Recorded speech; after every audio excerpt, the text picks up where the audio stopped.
Hello? Can you hear me?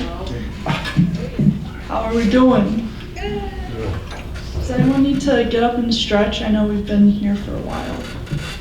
Do you wanna, are we good? All right. I'm gonna assume we're good. Hi, I'm Hailey. Thanks for coming.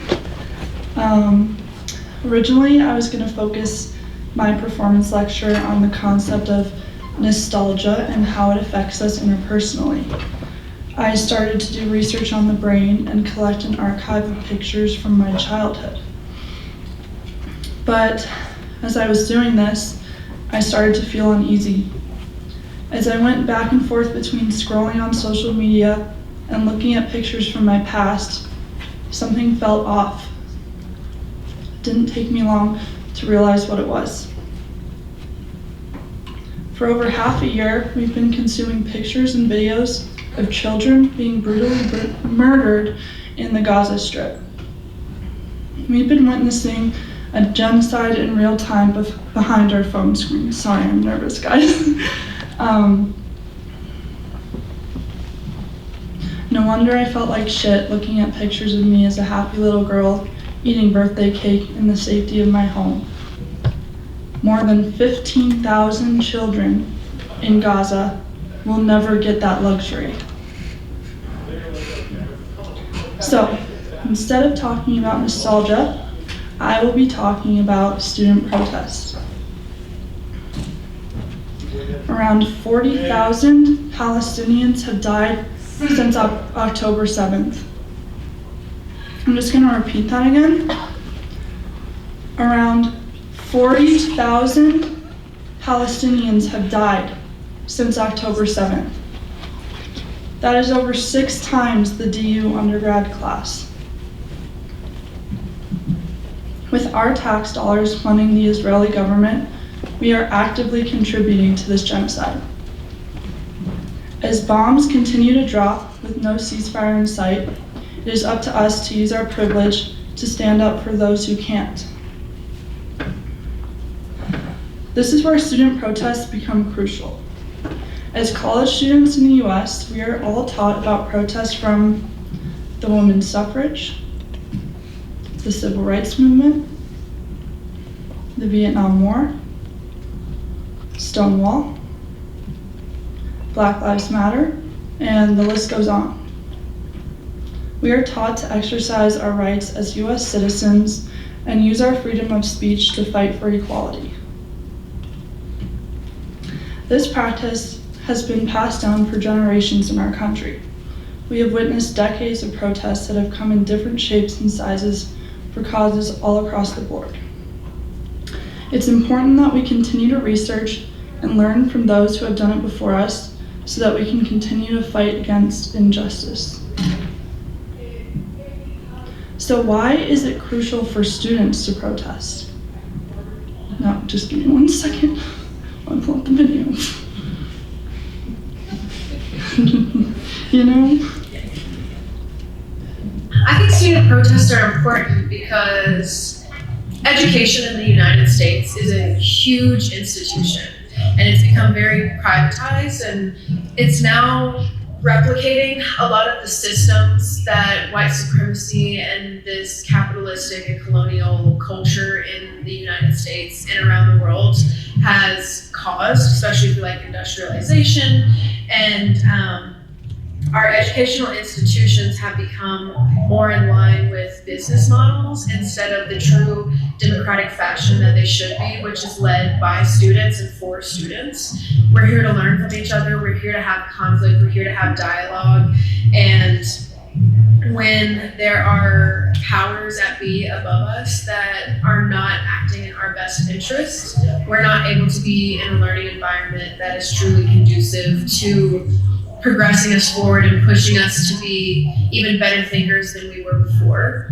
And so student protests in particular, I think, are really powerful because we are taking back what education truly means to us, which is all of those things where we can be democratic and have a lot more power over our own education and how we can truly learn in an environment. and not be in a policed and such controlled environment that we're not able to have that expression of ourselves. And I think it's also powerful because we're all students in our own right, and we all want to learn naturally and progress forward. And when our educational institutions don't reflect that, it causes a lot of harm to the ways it perpetuates outside of these educational spaces as well. So students are not only speaking for on campus, but also because these campuses represent a microcosm of what our whole society is built on, we're pushing back against all those systems of oppression and domination and hierarchies that don't serve us and only serve a few at the top. I think it's especially important for students to participate in righteous protests because they exist in this intersection between privilege and hardship. Privilege because not all, but a lot of students are on scholarships and they have financial support from their parents and families, which allows them to dedicate more time outside of the school activities and work to social causes and making a difference out there. And at the same time, because they're not quite fully established yet professionally and financially, they do feel financial hardships and political turmoil more intensely than someone in a more established position would. And we see that here at the U encampment as well. We've had several students, over a dozen, face academic consequences because of their involvement in the protest. And at the same time, it's important to remember that in the long history of protests, people have faced much, much more significant consequences than simple suspension or a location restriction. And it's important to keep that in mind because even though we do face very real consequences, it pales in comparison to what people have gone through before us. And since we have the privilege of having the insulation from more drastic consequences, I think it's a good to use it.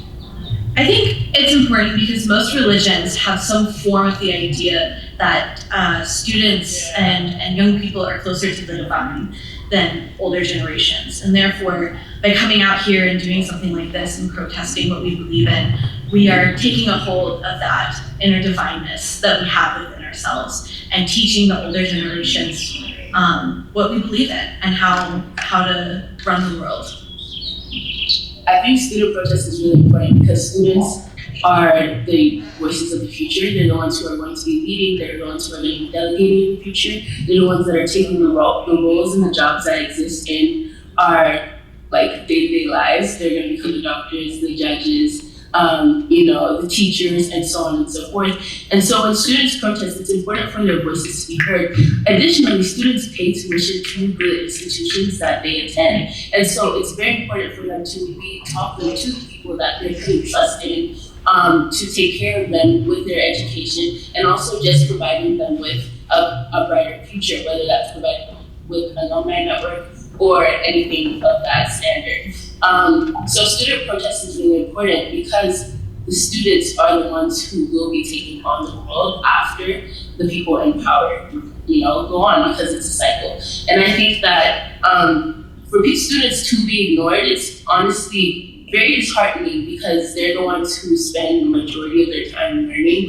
They don't do anything else but go to school, go to work, and nothing more than that. So of course they're spending a lot more time actually diving into these topics that they're protesting about or protesting against, and they're spending their time engaging with the information that they're learning. And so when they're ignored or they're quieted, it's very disheartening because how could you undermine somebody that's spending the majority of their time studying or learning, and gaining knowledge? That's why I think it's important.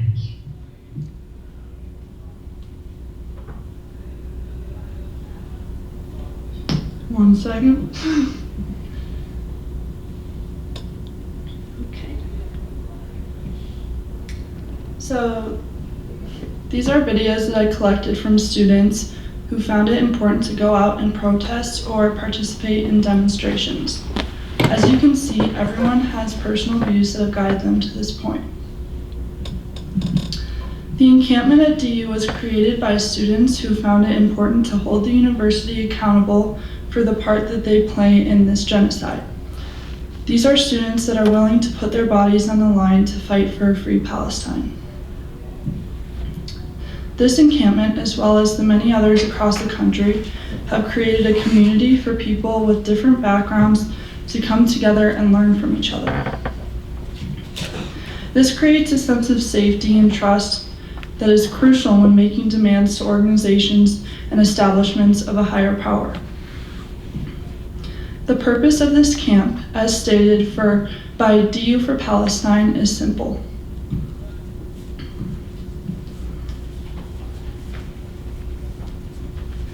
Disclose. The University of Denver shall disclose all of its investments as a form of accountability to all its impacted community members.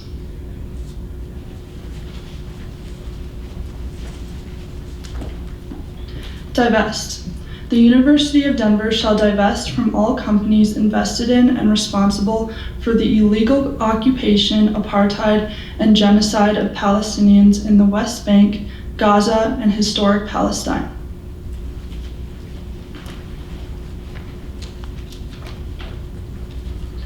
Declare. The University of Denver shall boycott Israel A, economically, and B, academically.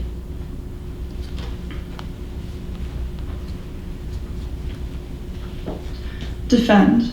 The University of Denver shall defend the right to protest, free speech on campus, and provide full amnesty for students, faculty, and staff in support of nonviolent Palestinian liberation. This includes separating resistance to colonial Zionism from the idea of anti-Semitism.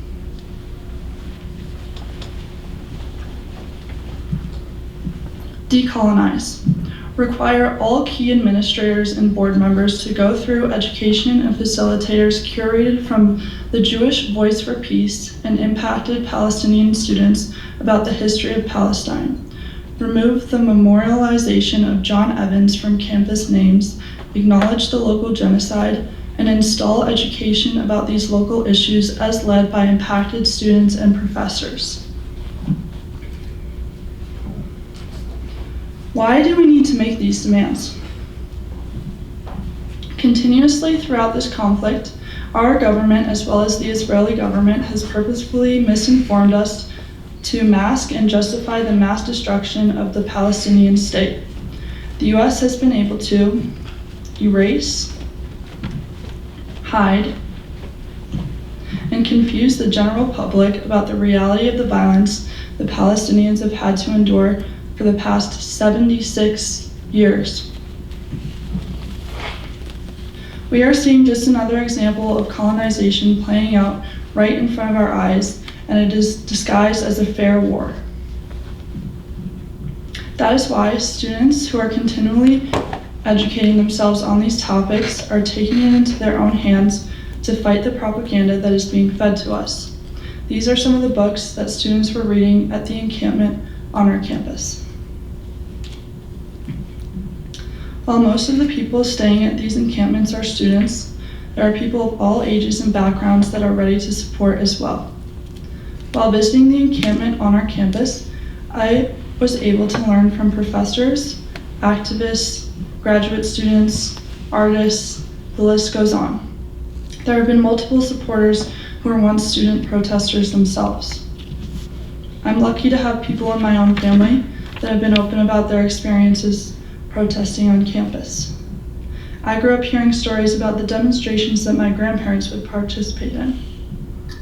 Gramps and Situ, also known as Bob and Yvette, were grad students at Stanford when the Vietnam protests were taking place. Now in their 80s, they are seeing a similar uprising on college campuses. What better way to learn from their experience than to go to them and ask about it? I'm Bob Hackman. And I'm Yvette Hackman. And we're Hailey's grandparents, actually. And we're here to talk about student protests. I think it helps people to be informed. It helps you to be engaged. Yeah, and then there's a social broad societal issue, and that is that in a democracy, people need to share opinions and come to decisions drawing on all the possible input and make decisions based on some protests and some just very agreeable discussions. Goodness, for me, they began around the Vietnam War, actually, because there was a lot of student involvement, like there is now, and it was a good way to connect with people. And there's something about having a cause that makes you feel empowered. My history goes back, really, I guess, mostly to college, and that was 57 to 61. And I had friends who were going to the southern part of the country to demonstrate in favor of more equal rights, equal voting opportunities, some solutions to the age-old problems of the rights of Black people in our society. So I was thinking of more along the lines of, well, let's talk with the people who are thinking of going in meetings and help them make plans and clarify their goals. Well, it was always also the period of flower children and hippiness. so part of it was that, and a feeling of being informed and belonging and meeting a wide variety of people that aren't, instead of just the people in your department. We lived in graduate student housing on campus, so we were in the heart of a lot of what was going on. A fair amount of it was somewhat violent. There were windows broken out of school buildings. There were explosions, fires. Some people were getting pretty carried away. It was kind of fun, actually. Yeah. It wasn't dangerous. There was a lot of spirit. Yeah. Of course. Yeah. And unity and power in that, and that kind of gets into some of what we'll probably talk about later about what you have to think about if you're part of a large group of people who are very energetic, very committed, and may get carried away as a group in terms of what's a good idea to do next and what's not a good idea. We got a lot of information about what would be helpful forms of protest and who would receive it and how we could talk to the most influential people. So that was where you could go to find out everything you needed for those ideas. And it was also helpful just to hear the broad array of thoughts and opinions and ideas, many of which I certainly hadn't thought of. You do your best to follow civic events in the papers and online now, but there's a lot that I don't know. So a protest is a way to learn. That's a good question. One thing that comes to mind is that student protests are so amazingly effective in arousing international reactions. I think students, maybe because of their energy and so forth, they kind of feel a link around the world in a way that works well in communicating ideas and feelings and opinions and igniting protests quickly that can be very powerful and kind of focus society in general on certain causes. It's powerful. It makes you think, and if you just did business as usual, you wouldn't be, there wouldn't be much urgency to figuring out how you could make a difference. And in this situation, making a difference is really important, even if it's only to yourself. You need to be relevant. And if you just watch the world go by, I don't know, there it goes.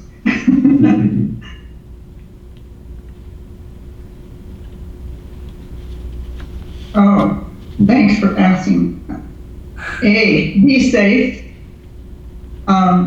be informed, know when to go home, protect your rights and know what your rights are, protect your information to make sure that you have current and valid information.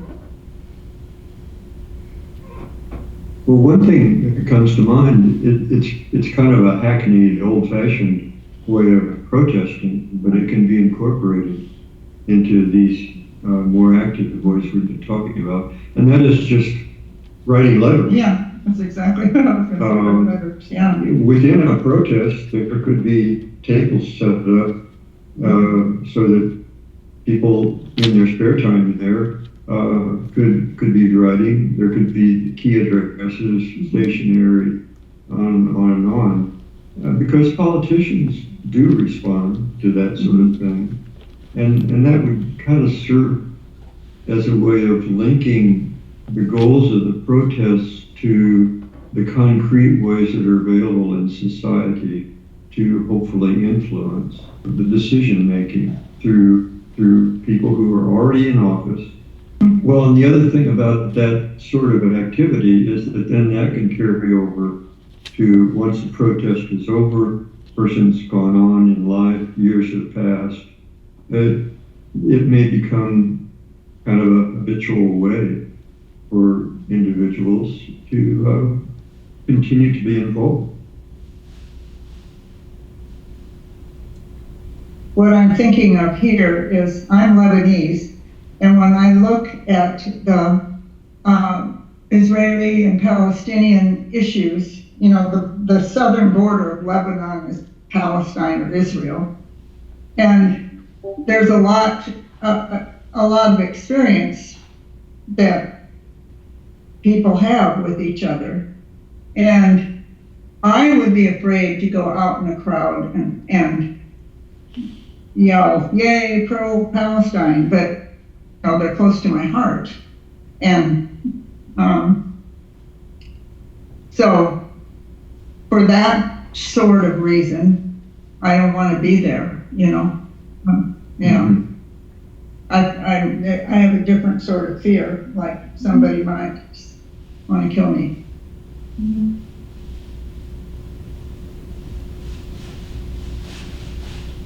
One, of course, is just continuing to stay as informed as possible. Basically, being willing to do some things and not others. Write letters, march, and also be willing to be interviewed by a granddaughter if that Reaching out. if there's actual interest in our thoughts and our history, we're willing to share, and that helps us organize our thoughts. And you know, it certainly works both ways to have this sort of experience with you. So it's really beneficial to us and enjoyable. And that's where you really feel gratitude to the young. When you're at our age, it's like they're doing it for us in a way. I mean, they're expressing what we would, you know, love to be able to express better, but we're not currently, you know, able to do all those things. So there's a gratitude in it. Yes, thank you. Yes, thank you. Since having this conversation with my grandparents, I'm too tall for the mic. I reflected a lot on the importance of sharing experiences. Whether it's between different generations or cultures, we need to hear perspectives that are different from ours in order to continue to learn and grow. I think my grandparents also highlighted an important point that taking action doesn't need to look the same for everyone. For some, deciding how to act may be the most challenging step, but it's critical. Whether your action is joining a demonstration, calling your state reps and local political leaders, or advocating with your peers and family, I encourage you to join this effort. We are each a part of the conflict, whether we choose to be or not. My sincere hope is that you choose to contribute to the expedited solutions that protect the lives of innocent Palestinians.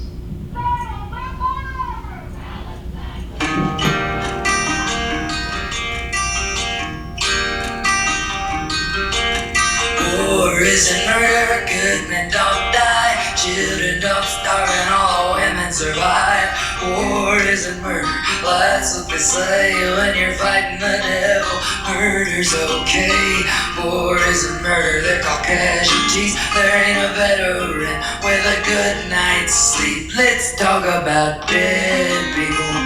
I mean a dead people. The dead don't feel honor, they don't feel that brave, they don't feel avenged, they're lucky if they got graves. Call your dead mother, ask her when she died. It's a deathly silence on the other line. The dead don't talk, but the children don't forget. So in 20 short years you could live to regret that. War isn't murder, there's money at stake. Even Kushner agrees it's good for real estate. War isn't murder, ask Netanyahu. He's got a song for that and a bomb for you. War isn't murder, it's an old desert faith. It's a nation state sanctioned righteous hate. Let's talk about dead people. I mean a dead people. War isn't murder, it's the vengeance of God. If you can't see the bodies, they don't go when they rot. And the flies don't swarm and the children don't cry. If war isn't murder, good men don't die. So in a short 20 years when you vacation the strip, don't think about the dead and have a nice trip.